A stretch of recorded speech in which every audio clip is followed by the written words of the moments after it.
Včeraj sem formalno pozdravljala naše goste, danes ni kakšne hujše potrebe, ker pač nimamo ministra, je pa v sliki in duhu z nami, o tem ni dvoma. Posebej bi pozdravila samo 2 direktorja javnih zavodov, ki sta bila včeraj pozdravljena, tako da smo dr. Alenki Flander, dobrodošla, poslali pozdrave kar v nižje nadstropje, magistru Janezu Damjanu iz Centra za poklicno izobraževanje, pa že nekam v Slovenijo, a ne? Res, dragi vsi, včeraj smo imeli krasen program, dobivali smo zelo pozitivne odzive od vas, češ kako fina je tale tema in tudi mi smo jo veseli. Spraševali ste tudi, odkot nam ta ideja, te zamisli, in to sva z Natašo, a ne, enkrat eno poletno popoldne, ko sva rekli, joj, zdaj je pa skrajni čas, da začnemo snovati letni posvet, naumili, bomo rekli tako po domače. In potem malce smo o tem seveda razpravljali v okviru našega kolegija, dobili tam potrditev in, kar je najpomembnejše, dobili tudi potrditev Teje Dolgan, Marka Šiške, ki sta prav tako člana programskega odbora, in tako je zadeva stekla. In prav vsi ljudje, s katerimi smo se pogovarjali, jih zaprosili za prispevke, so delovali tako pozitivno, da se je ta zgodba samo še nadgrajevala in nastala to, kar ste včeraj in kar boste danes doživljali skupaj z nami. Ena lepa, lepa zgodba o tem, kako skrbeti za lastno zdravje, prodornost in prožnost in seveda za vse to, za naše udeležence oziroma ljudi, za katerimi sodelujemo. Zdaj se bomo čisto malce sprehodili po včerajšnjem posvetu. Vidite, zbralo se nas je kar precej več kot danes, ampak okrog 10 oseb je dogodek spremljalo tudi preko spleta, tako da imamo še nekoliko več udeležencev, verjamem, da tudi danes. Vidite, da je naša stena, s katero smo proslavili 30-letnico Andragoškega centra, naletela na velik odmev. Gospod minister je potrdil naša prizadevanja, jih pozdravil, izrazil svojo podporo. Mislim, da je zelo simpatično nastopil in da je res naš minister, tudi naš, tudi na področju izobraževanja odraslih. Nataša je spregovorila o prodornosti in prožnosti na nekoliko drugačen način, umestila oba pojma v delo, ki ga opravljamo, povezala z nacionalnim programom za izobraževanje odraslih in seveda simpatično tudi opomnila na 30-letnico Andragoškega centra.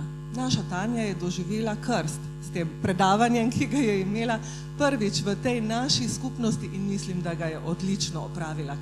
Kaj menite, a ne? Z enim ploskom lahko tole potrdimo.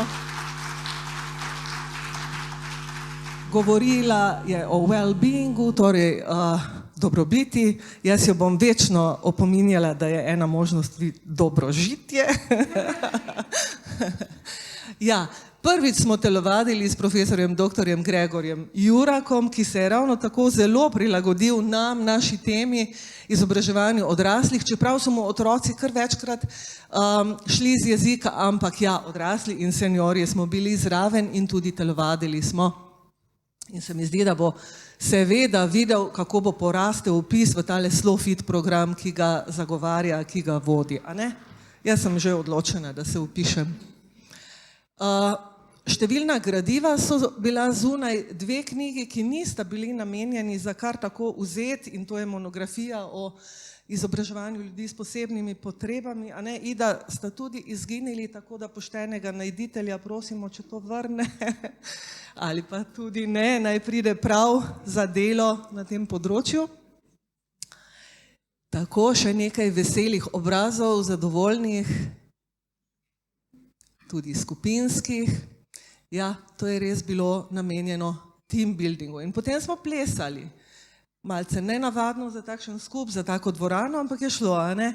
In tudi danes bo šlo, boste videli. Jasna, 2 metra, tam nekje, ampak spretna, gibčna, je še nas naredila gibčne in smo uživali, vidite, v prvih vrstah, v zadnjih vrstah, povsod. Naučili smo se nekaj preprostih korakov in uživali. Dr. Vesna Švab najbrž se strinjate z menoj, je povedala kar nekaj svojih frustracij oziroma frustracij tega dela medicine. Kar mi je bilo posebno všeč, je bilo to, da je opozorila na samopomoč oziroma tudi na pomoč laikov. In verjetno se strinjate, vsi, ki delamo v izobraževanju odraslih, smo do neke mere tudi terapevti. Svojim udeležencem, včasih pa tudi drugemu, a ne? Ja, doktor Zvezdan Pirtovšek se nam je malce zajedel v odmor za kosilo, pa mu nihče ni tega zameril, nasprotno mi bi ga kar še in še poslušali, čeprav je pripovedoval ničkaj prijetne stvari o tem, kako se nezadržno staramo, z nami vred tudi naši možgani, kako pa zelo pomaga, če si imel lepo otroštvo, in jaz bom temu dodala še kar lepo življenjsko dobo ves čas. Tako da delajmo na tem, kar je še pred nami, naj bo nad vse lepo in ljubimo svojo usodo. Tudi to nam je priporočil. In potem smo seveda šli v skupine in tam poslušali, gledali, telovadili in se seznanili s primeri iz naše prakse. To je bil naš del včerajšnjega posveta, ogromno lepih primerov, kar samo dokazuje, da zdravju in vsemu, kar spada zraven in kar je posledica tega, posvečamo veliko pozornosti in naj bo tako še tudi naprej. Evo, sami zadovoljni obrazi. In k tem prištevam danes, tako si upam trditi, tudi obraz dr. Stanke Preskar. Sem vas prej prezrla, se vam opravičujem.